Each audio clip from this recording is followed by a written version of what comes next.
Sir அழகா பாக்குறோம் அவங்கள முகத்தினுடைய அழகை நாங்க பார்க்கவே இல்ல சார் என்னைக்குமே.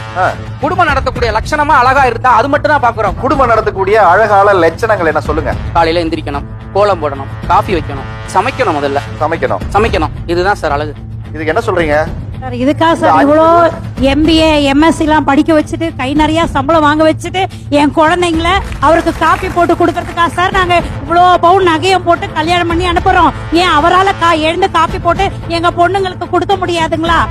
रुको जरा सबर करो. நீங்க சொன்னீங்க இல்லையா இதெல்லாம் அவங்க பண்ணணும்னு, நீங்க நல்லா பண்ணுங்க சார். இன்ன வரைக்கும் நான் தான் சார் எல்லாமே பண்ணிட்டு இருக்கேன் எங்க வீட்டுல. என்னப்பா சொல்ற? இது நாங்க சேம் சைடு சொல்லாதுக்கு. ஆமா சார். நீங்க காபி போட்டு உங்க மனைவி கொடுக்குறீங்களா? காப்பி கொடுப்பேன் சார். நீங்க சமைக்கிறீங்களா அவங்க சமைக்கிறாங்க? நான் தான் சமைக்கிறேன் சார். அவங்க சமைக்கிறது அவங்க இல்லையா? சமைக்கிறது கிடையாது. அவர் சொல்றதுலாம் உண்மையாமா? பயபுலா நீ பெரிய ஒரு ஆதங்கத்துல பேசிட்டு இருக்கேன்னு எனக்கு இவ்வளவு நேரம் புரியல. நான் தான் சமைக்கிறேன், நான் தான் என் மனைவி காஃபி போட்டு கொடுக்குறேன், நான் தான் எல்லாத்தையும் செய்யறேன். அதனால அடுத்த ஜென்மத்திலேயாவது என்னை பாத்துக்கிற மாதிரி ஒரு மனைவி வந்தா நல்லா இருக்குமேன்னு அவர் ஆதங்கப்பட்டு பேசிட்டு இருக்காரு. இப்படி சோறு திங்கிறக்கு எவ்வளவு மானம் கட்டு போய் தெரிய வேண்டியிருக்கு தெரியுமா? அவஸ்தப்படுறா சார்.